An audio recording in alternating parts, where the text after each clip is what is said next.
हमार दोनों बहिन लोग रोज रोज देखा तरी कि कुछ ना कुछ रेसिपी मारे सिखा रहा बाटे लोग। तो हम कहनी कि हमो चलतनी सिखाए खातिर, लेकिन हम रेसिपी ना सिखाए। हम तो बनाओ के बाद जौन हम बना ले बादी में, लेकिन पहले एगो जौन सबसे इम्पोर्टेंट काम बटे वो हम करे के सिखाए। देखो लेने से कद्दूकस ले लेबे बाटे एगो। और हाँ, पहली बात ई बाटे कि हम जाते नहीं पनीर के पराठा बनावे।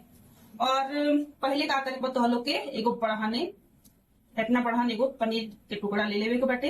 हती चुकी मत ले लिया लो, हती चुकी लेवल लो, बस आई अंगुरिये घिस आ जाई तहलो के।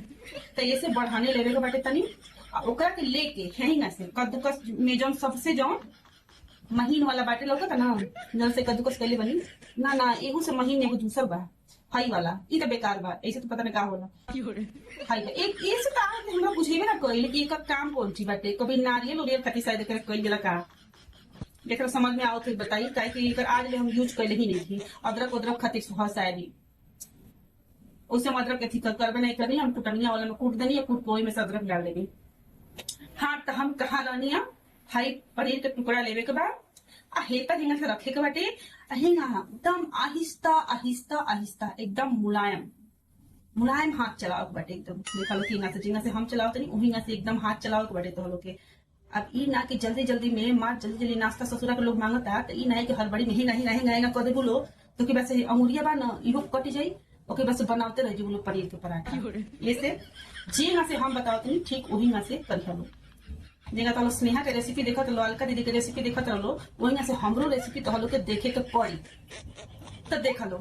बस अब इतने बच गई, आधवा तो हो गई, अब आधवा और बचल बटे। अब इहो के कद्दूकस करतनी देखा लो कितना बढ़िया से होता।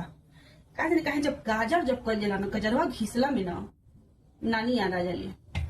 उनमें तो बुझाला कि हथवे एकदम दुखाए लागत, एकदम टाइट रहे गाजर तो हथवे दुखाए लगे कद्दूकस करत। आ हई जन बटे पनीर ई होला मुलायम तो एके आहिस्ता आहिस्ता आदमी कद्दूकस कर लेला।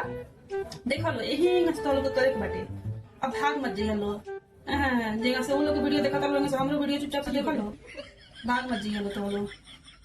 हाँ देखा लो तब हिंगा सब हो ही आई बटे, बस हो गई बटे। अब उन्हें लोग बैठल बटे पनीर के पराठा खातिर। आवता पनीर के पराठा तभी इंतजार करो लो। यही से अपनी अपनी ससुरा में तो लो पनीर के पराठा बने लो। आ जब कद्दूकस करे हुई तो यही कद्दूकस करे लो जिंगा से हम बताओ तनी हिंगा करके। नहीं जल्दी जल्दी नहीं करे के ना, देखे ना हमें बुला लेंगे। आराम आराम से करे के बाद बस हो गई ना, बस खत्म। ओकरी बाद क्या करे के बाद इन्हें तो बड़ी पुता गई बा, अब क्या करी। हाँ एगो बात और बाटे देखो लो, हमेशा यही से कह के बनैया लो ई नहीं कि हाथे से है सौना मौना कह के से मिला दिया लो ना, ई बहुत गंदा लगेला, ई मत काम कर लो। और बाद गुठली गुठली खानी हो जाला उतन को निक नहीं लगेला। ऐसे हमेशा हेंगा से बनैया लो फ्रेश फ्रेश पनीर। देखा था लोग कितना निकला लगता। और एक हम बनाए पनीर के पराठा। ठीक बात तो हम बाद में मिलता नहीं पनीर के पराठा के साथ। आगे की रेसिपी बाद में। Bye by.